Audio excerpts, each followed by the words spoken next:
Благодарам, председателя.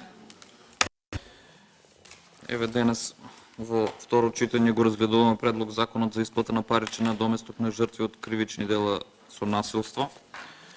Јас имав своје излагање и на пленарна седница на првото читање, каде што ги посочив неколку забелешки на кои што основано имав конкретни забелешки, како и моите претходни колеги кои што дадоа амандмани во однос на подобрување на законското решение.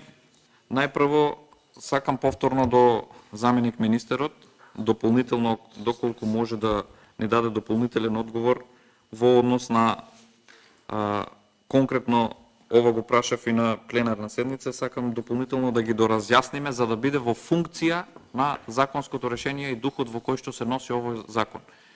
Неминовно е да има поддршка за ваквите жртви од насилство, односно од кривични кои произлегуваат од кривични дела, бидејќи во одреден дел истите не можат да ги остварат своите права, а секако потоа да имаат и соодветна социјална рехабилитација во општеството.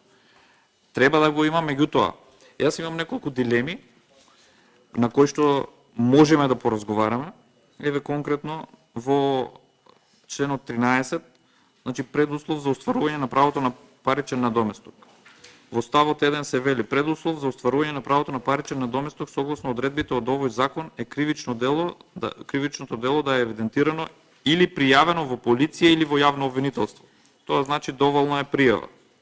На барање на жртвата, полицијата или јавното обвинителство се должи на жртвата, на нејзиниот родител или старател или полномошник да му дадат соодветно известување, записник за примање на пријава, службена белешка или потврда дека делото е пријавено или евидентирано како кривично дело.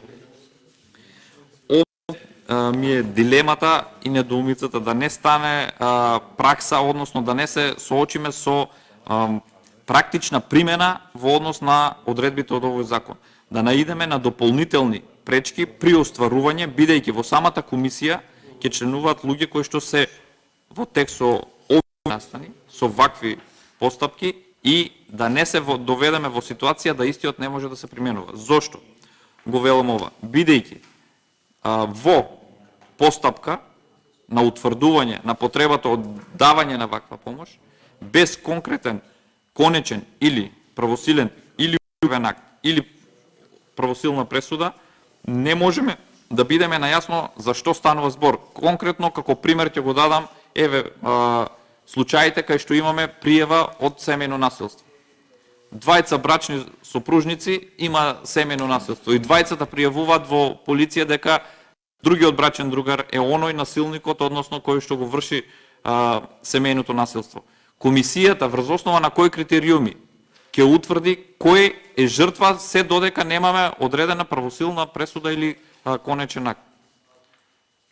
Односно, и двајцата се пријавуваат како жртви, а знаеме дека мора едниот да биде жртва, другиот да биде насилникот. Во практична примена да не се доведеме во недоумица, односно самата комисија да не знае како да постапи. Ова го потенцирам од прагматична гледна точка, да можеме превентивно да ги разгледаме овие недостатоци и да можеме да пристапиме кон нивно соодветно коригирање. Потоа се вели во членот 14 поврзаност на правото на паричен надоместок со кривичната постапка. Жртвата има право на паричен надоместок без оглед дали сторителот на кривичното дело е познат и без оглед дали против сторителот на кривичното дело е поведена кривична постапка или пак постојат фактички или правни пречки за водење на кривичната постапка. Тука ворет е да имаме надоместок и за онаму каде што имаме непознат сторител. Меѓутоа, кривични пријави и постапки се поведуваат и за непознат сторител. Тоа е ворет и мораме да бидеме тука сложни, бидејќи не може секогаш да се знае сторителот. Тоа е окей. Меѓутоа, вели во вториот дел вели е против сторителот без оглед дали против сторителот на кривичното дело е поведена кривична постапка, пак постојат фактички или правни пречки за водење на кривичната постапка. Без разлика дали е поведена кривична постапка. Значи, ако имаме жртва од кривично дело, мора да имаме и постапка. Тоа е во смисла да се одвртат наредните оние кои што сакаат, односно кои ќе посегнат по извршување на кривично дело, да можат да се одвратат од ваквите постапки во однос на намалување на ваквите дејанија и на ваквите действија кои што би ги превзеле и други насилници, за да може на одреден начин да не испадне шпекулативно, меѓутоа да го злоупотребат системот за да дојдат единствено до финансиски средства. Ова ми се дилемите, а конкретно сакам да предложам и амандман во однос на членот 28. Во членот 28 се однесува на комисијата, односно на престанок на мандатот и разрешување на членовите на комисијата. И се вели: мандатот на членовите и председателот на комисијата престанува пред истекот за времето за кое се избрани. Секако по лично барање, по престанок на функцијата, која е основ за нивниот избор, бидејќи потекнуваат од различни институции, по основ на функција стапуваат во оваа комисија, со исполнување на услови за старосна пензија согласно закон, поради смрт или ако трајно ја загуби способноста за вршење на функцијата.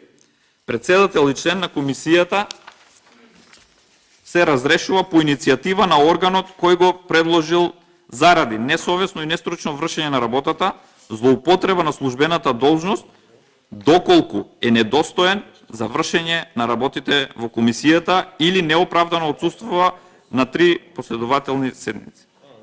Сега.